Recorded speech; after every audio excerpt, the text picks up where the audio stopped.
Night ప్యాంట్కి వస్తుంది కదా ఆ ఎలాస్టిక్ అయితే బాగానే ఉంది.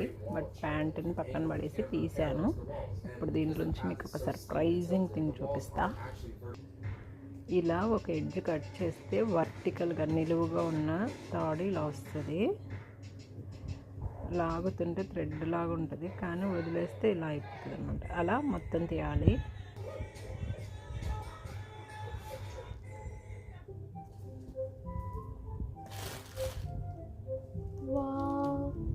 ఇలా పుల్ చేస్తూ ఉంటే మొత్తం వచ్చేస్తుంది, తీయాలి.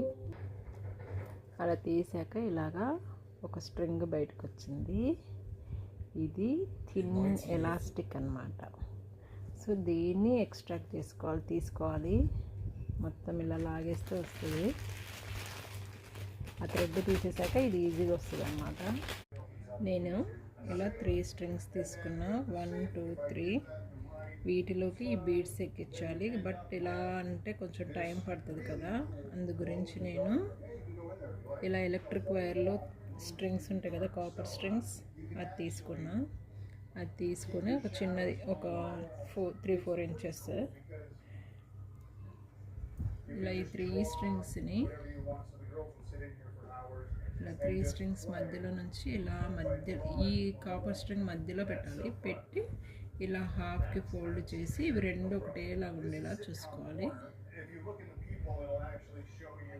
ఇలా పెట్టేసి ఇలా వదిలేయాలన్నమాట. ఇప్పుడు ఇందులోంచి బీడ్స్ వేసుకుంటే ఈజీగా 3 స్ట్రింగ్స్కి అట్ ఏ టైం వెళ్ళిపోతుంది.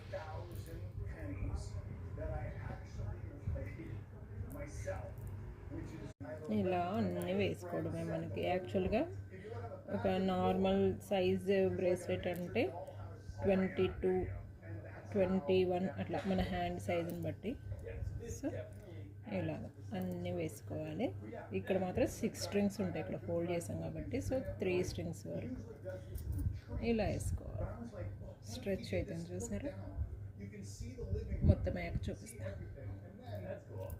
ఇలా మొత్తం బీడ్స్ ఎక్కించేసాక ఈ కాపర్ స్ట్రింగ్ని తీసేసి ఈ 3 స్ట్రింగ్స్ ముడి వేసేసుకో. ఇలా అయిపోయిన తర్వాత ముడి వేసేసి కట్ చేయాలి. దీన్ని 2 బీడ్స్ ఇట్లా లోపలికి మూవ్ చేసి లోపలికి పోయేలాగా చేయాలి.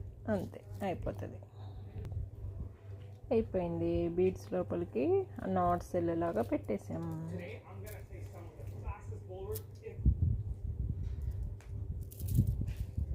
అయిపోయింది బ్రేస్లెట్.